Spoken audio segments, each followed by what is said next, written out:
প্রবাসী লাউঞ্জ তৈরি করছে।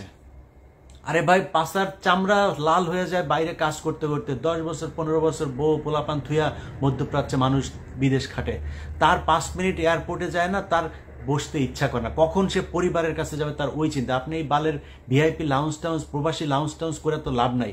তাদের জন্য দরকার ছিল 5 লাখ টাকা লাগে সৌদিতে যাইতে, ইন্ডিয়া থেকে যেতে লাগে 70,000। আমার দেশ থেকে কেন 70,000 টাকা একজন মানুষ সৌদিতে যেতে পারবে না?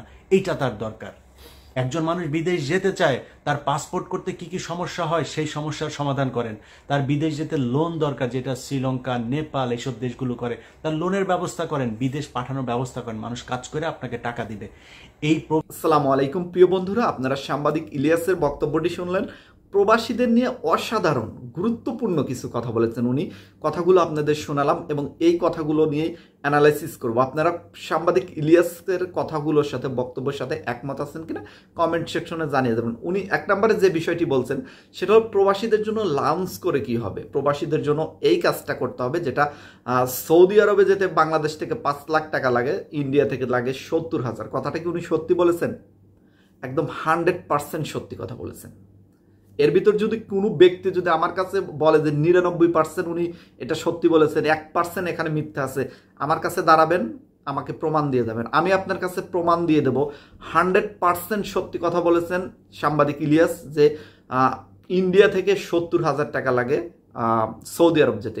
ইন্ডিয়া থেকে কুয়েত আসতে লাগে হচ্ছে 70 থেকে 80,000 থেকে 1 লাখ টাকা। সেখানে বাংলাদেশ থেকে কুয়েত আসতে লাগে 7 থেকে 8 লাখ 10 লাখ টাকা পর্যন্ত। তাহলে বোঝেন, শুধু আমি যে দেখা যাচ্ছে সৌদি আরবের কথা বলবো না, শুধু কুয়েতের কথা বলবো না, এখানে দুবাইও একই অবস্থা, এখানে মালয়েশিয়াও সেম কাহিনী, এখানে ইউরোপও সেম কাহিনী, এখানে পৃথিবীর যে কোনো দেশে ওয়ার্কিং ভিসানে আপনি যদি যান, ইন্ডিয়া থেকে যদি যান, খুবই অল্প টাকার ভিতরে, প্রায় 1 লাখ টাকার ভিতরে ওনারা সব দেশে যেতে পারে। আর বাংলাদেশ থেকে 5 থেকে 10 লাখ টাকা লাগে নানান দেশে যেতে, কোনো দেশে 4 লাখ টাকাও লাগে। তো এই কেন, এটা নিয়ে কেন কাজ না করে লাউঞ্জ কেন উদ্বোধন করতে হবে? প্রবাসীদের জন্য যেটা লাউঞ্জ করেছে সেটা একটা ভালো কাজ করেছেন, এটা আমি স্বীকৃতি দিচ্ছি, অবশ্যই স্বীকৃতি দিচ্ছি। এটা যে খারাপ কাজ করেছেন এটা বলবো না, যেটা ভালো কাজ সেটা অবশ্যই বলবো। সরকার এইটুকু তো করেছেন প্রবাসীদের জন্য, এটাও তো আওয়ামী লীগ সরকার করে নাই, তাই না? প্রবাসী আওয়ামী লীগ সরকার আমলে দেখা যাচ্ছে এয়ারপোর্টে যে পরিমাণ অত্যাচারের শিকার হয়েছে তার চাইতে তো একটু সম্মান পাচ্ছে প্রবাসীরা, অবশ্যই এইটুকুর জন্য সাধুবাদ জানাচ্ছি। তবে যেটা মূল কাজ, যেটা সাংবাদিক ইলিয়াস বলেছেন সেটা 100% সত্যি কথা বলেছেন এবং সরকারের উচিত এই বিষয়টি নিয়ে কাজ করা। প্রবাসীদের জন্য যদি সত্যি তাদের কাজ করতে ইচ্ছা হয়, সত্যি যদি তাদের মনের ভিতর প্রবাসীদের জন্য ভালোবাসা এবং দয়ামায়া থাকে, তাহলে যেন প্রবাসীদের অল্প টাকাতে বিদেশ প্রেরণ করার সিদ্ধান্ত নেয়। আমি এই বিষয়টি নিয়ে কথা বলেছিলাম যে 10 লক্ষ প্রবাসীকে 1 লাখ টাকার ভিতরে যেন ডক্টর ইউনূস সরকার বিদেশ পাঠিয়ে দেয়।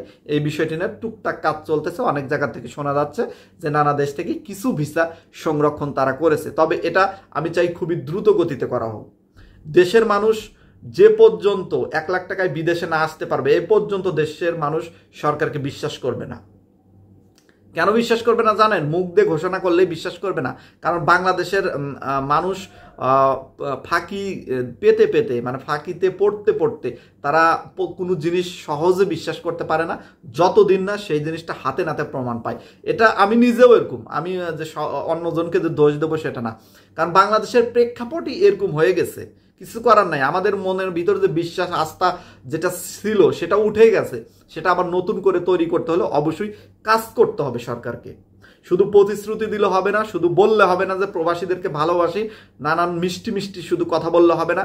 অনেকেই মনে করেন যে আমি ডক্টর ইউনূস সরকারের মানে পক্ষে কথা বলি, অনেকেই আবার কিছু ভিডিওতে কমেন্ট করেন মানুষ যে আমি ডক্টর ইউনূস সরকারের বিরোধিতা করতেছি, আওয়ামী লীগের চামচামি করতেছি। আবার অনেকেই মনে করেন সরকারের চামচামি করতেছে। মানে আমি উভয় ব্যক্তিকে বলতেছি, ভাই আমি না ডক্টর ইউনূস সরকারের চামচামি করব, না আওয়ামী লীগ সরকারের চামচামি করব, না বিএনপি বা জামাতের চামচামি করব। চামচামি করার অভ্যাসই নাই, যেটা সত্য সেটাই বলবো। অনেক সময় ডক্টর ইউনূস সরকার প্রশংসা করছি ভালো কাজের জন্য, অনেক সময় সমালোচনা করতেছি যেটা হচ্ছে না সেটার জন্য। তার মানে এই নয় যে যখন প্রশংসা করছি তখন চামচামি করছি, যখন সমালোচনা করতেছি তখন আওয়ামী লীগের পক্ষে নিচ্ছি। বিষয়টা এরকম না।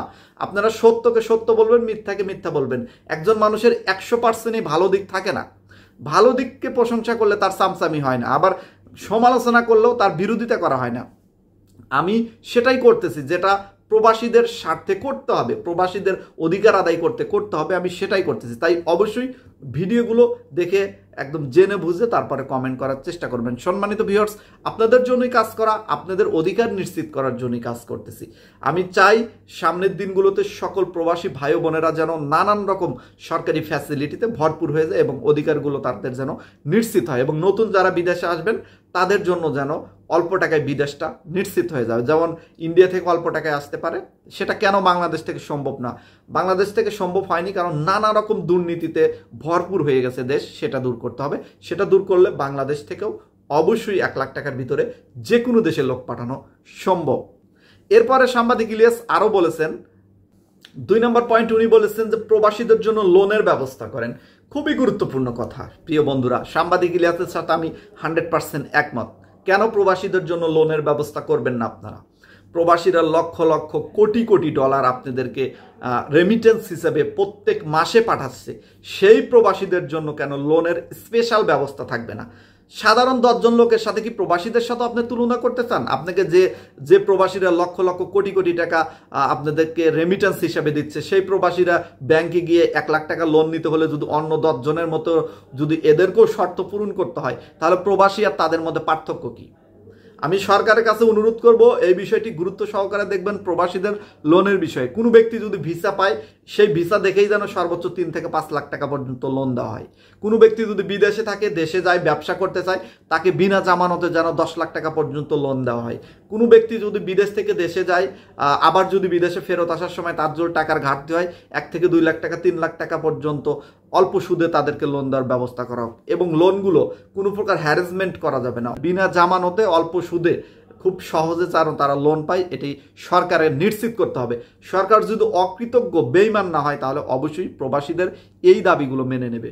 আজকের মতো বিদায় নেব সম্মানিত ভিউয়ার্স। প্রবাসীদের জন্য অল্প টাকায় বিদেশ এবং লোনের ব্যবস্থা যেন সরকার করে, এই দাবি রেখে আজকের মতো বিদায় নিলাম। সবাই ভালো থাকবেন। কারা কারা আমার সাথে একমত আছেন এবং সাংবাদিক ইলিয়াস ভাইয়ের সাথে একমত আছেন অবশ্যই কমেন্ট সেকশনে জানিয়ে যাবেন। আর এরকম গুরুত্বপূর্ণ মূল্যবান ভিডিও পেতে হলে চ্যানেলে যারা নতুন এসেছেন অবশ্যই সাবস্ক্রাইব করে যাবেন, কারণ প্রিয় ভাই বোনেরা আপনাদের জন্যই কাজ করতেছি। আপনাদের ভালোবাসা একান্ত কাম্য। আল্লাহ হাফিজ।